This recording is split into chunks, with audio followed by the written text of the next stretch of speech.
Are you going to apologize like Cory Booker Apologize has called for what? Cory Booker's called for it. Cory should apologize. He knows better. There's not a racist bone in my body. I've been involved in civil rights my whole career. You cannot go to a 7-Eleven or a Dunkin' Donuts unless you have a slight Indian accent. I'm not joking. The world is different. There's too much unfinished business for us to just look backwards. We have to look to the future. I know Joe. We know Joe. But most importantly, Joe knows us. That's right. And by the way, you know, I sit on the stand and it get hot. I got hairy legs that turn turn blonde in the sun. And the kids used to come up and reach in the pool and rub my leg down so it was straight, and then watch the hair come back up again. They'd look at it. So I learned about roaches. I learned about kids jumping on my lap.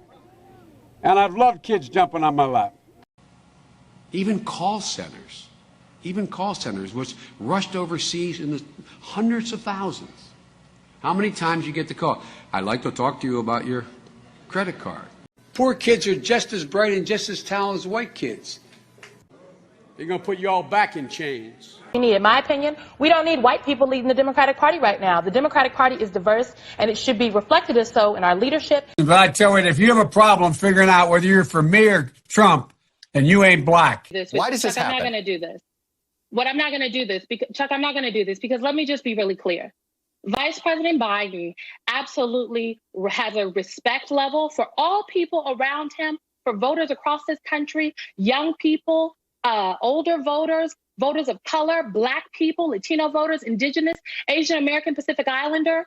So I'm not going to even traffic in any hypothetical conversation about if he is sensitive enough. In my opinion, we don't need white people leading the Democratic Party right now. But I tell you, if you have a problem figuring out whether you're for me or Trump, and you ain't black. I think Joe Biden might be suffering from that same white entitlement and privilege and ego, where he's just that old school white male who feels like, hey, man, they need me, I don't need them, or I got them already. Joe Biden is under fire this evening on comments he made about working alongside segregationist senators in the past. Biden recalling his early Senate career, bringing up two segregationist senators, Herman Talmadge and James Eastland, who called African Americans an inferior race. I was in a caucus with James O. Eastland, Biden said. He never called me boy, he always called me son. At least there was some civility. We got things done. We didn't agree on much of anything. We got things done. I think the two-party system, although my Democratic colleagues don't like me saying this, I think the two-party system is good for the South and good for the Negro, good for the black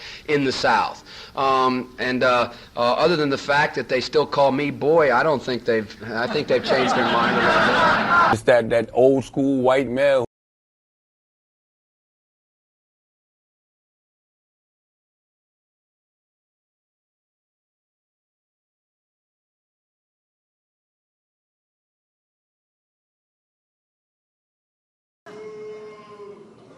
They're going to put you all back in chains.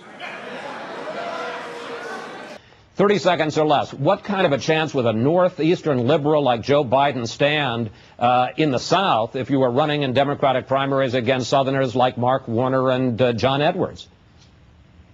Better than anybody else. And you don't know my state. My state was a slave state. My state is a border state. My state is the 8th largest black population in the country. My state is anything from a northeast liberal state. It's that old school white male. Choosing Joe to be my vice president was one of the best decisions I ever made. Not the first sort of mainstream African American who is articulate and bright and clean and a nice looking guy.